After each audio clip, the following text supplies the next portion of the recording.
Let's get this figured out. This road gon' give me whatever I need until I get this vision out. Then they gon' pay me whatever I ask, cause I got it figured out.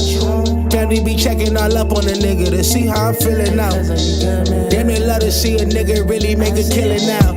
I put a lock on the game and I hide the code and the keys. I am not playing no games, I really play this shit for keeps. That shit for me.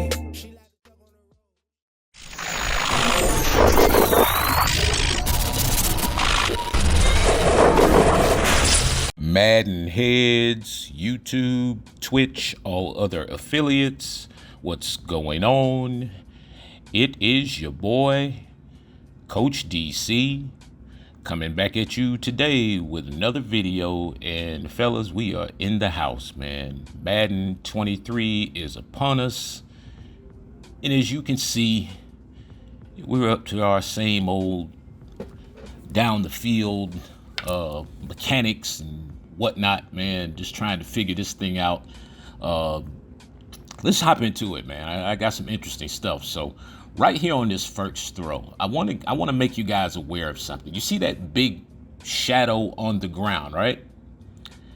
That big shadow on the ground is a combination of the wide receiver's catch radius and probably how the distance of the throw. So for shorter throws, you'll probably have a bigger, the bigger shadow on the ground, ellipse or whatever they call that, on the ground. But the catch that signifies the wide receiver's catch radius. Okay, now, reason why that's important is because that's generally thought to be the places where, he can go, user wise when you click onto him, where he can reach to get the football, right? And that does move as the ball moves. So you probably noticed that part as well, right? All right, I'm actually going somewhere with this, fellas. Okay, you've heard me talk about placement.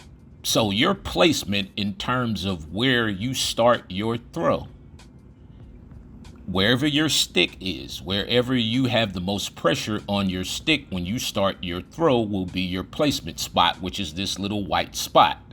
Now, notice where that little white spot is in relation to the bigger shadow. I don't know if y'all got that. When it relates to the big shadow as it moves, wherever you place the ball, you can see that little white dot. If you get to that and you can get to that before the defender, guys, you will catch, your catch retention will go way up. Watch, you see it move, the little white spot right there? And you see me kind of tie myself to it with the user. That's what you're shooting for. Now, when you're using the free form passing, you can move the spot, the little white spot, more outside of the wide receiver's catch radius. Yeah, this sounds like rocket science. So just watch. You see a small spot right there? And if you notice, the white spot is right at like 6 o'clock on that. That's where I spotted the ball. That's where I begin my throw. So when you see the little arc or the little meter that goes from one side to the other up at the top, that's basically where you start. You're starting and finishing your throw. Remember, it's a press of the button. So the way you start your throw, you finish it. So it's about how long you hold it. So again, look at the white spot. I go stand on it. Basically, that's a catch, and it's sitting right there on the sidelines. So that's me pressing the stick, starting my stick pressure at 9 o'clock and finishing the throw. The better you can spot the ball, the less you'll have to lead it. Look at the spot right there, reverse lead to the inside right at 9 o'clock. Money. Yeah. Y'all gotta look at this stuff, man. This stuff is deep, and man, we are just digging into the bag on this. The virtual session will come out tomorrow, and man, whew, yeah, you're gonna want that. Might be a mandatory get for a lot of people if you want to learn how to pass on this game. That virtual session that's gonna hit tomorrow, I guarantee you that, pretty much. Yeah. All right. So again, watch the spot. Again, I'm gonna show this to you. I'll show you this highlight one more time. Spots on the inside. That's where the ball is thrown. Right there to the inside, 9 o'clock. Yeah. In terms of the catch radius, See, his circle normally is small, and I actually have a couple more throws to him where you're gonna see his circle, and it's a smaller circle. I actually repeated a clip right there. I hate when I do that. I'll probably take that out. But anyway, don't worry about that. All right, so getting back to this right here, watch this.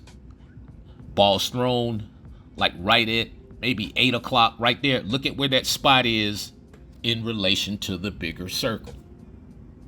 Man, this stuff is deep. I'm telling you, you can put the ball in so many places on this game under pressure. See where the spot was right there, but that's me using the free form, pushing it outside of his catch radius and then just running into it. So it's kind of the free form using the L2 throwing. I use the L2 for pocket presence for the most part. I'm kind of maybe 50%, maybe 40% using the L2 when I'm actually leading. To me, this is about placement. And so when I'm able to place the ball, watch where the ball is placed in relation to where he goes and gets it. Look at it, right? He goes and stands right on the very edge of it. And I mean, that is like, y'all do not understand how big of a weapon that is once you're able to get that down, once you're able to get consistent with that. Man, that is going to be, I mean, probably one of the biggest weapons on this game this year, being able to put that ball in certain spots, you know, even under pressure, you know, even in sometimes where it seems like there's no place to go. Just watch where the spot is. The spot is right there at about 6 o'clock, maybe 5. I run right to it, body up right in front of the guy, and that's that. And so placement, again, you understand wherever you have the most stick pressure, and I mean like precisely on this particular game. You know, in years past, the other Maddens a little bit, but on this game precisely. Just watch every throw. Watch where the little white spot is in relation to the the bigger shadow, and which is the catch radius.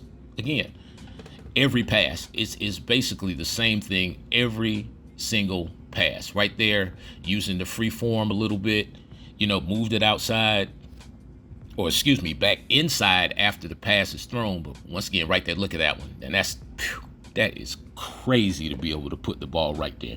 Even to have the audacity to make that throw is crazy. So again, I use the L2 for pocket presence. We'll get into that later on. I know everyone's talking about that. Y'all, it's 1,000 videos on YouTube about pocket presence.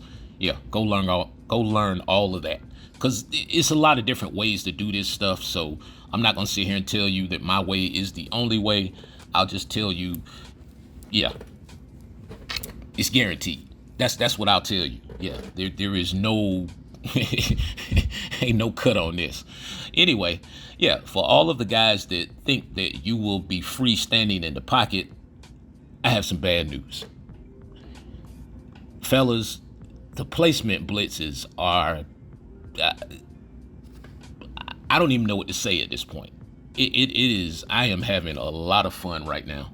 And the virtuals are gonna be a monster. The sessions are gonna be a monster. I mean, look, these are running back in plays, man. Except for that one, I guess he was leaking out late. But I mean, this is stuff I'm coming up with like in a few hours. You know, some of this stuff I was doing on the beta, so I mean, take that with a grain of salt. But I'm telling you, the placement blitzes, man, are sickening on this game. You can stand in that pocket. Look, just make sure that you're not standing in front of an 18-wheeler when you're standing in the pocket. You're going to have to make some decisions. Now, in terms of usering, I'm on it. It's a beautiful thing. Look at this, 4th and inches. I'm able to shoot the gap and come stand there in front of the ball carrier. I mean, really, I had to actually, there's been a lot of plays where I've had to slow myself down because I'm probably too far into the backfield. Just the avoidance thing, and I'm not even really using the right stick for avoidance. This is just good stick pressure in trying to find a gap to hit and understanding the stunts of the line, you know, where the line's going. But again, man, the placement blitzes, fellas. Woo, man, boy, this is going to be an interesting year because I just see with placement blitzes, what I think is there's a level of creativity that comes with that.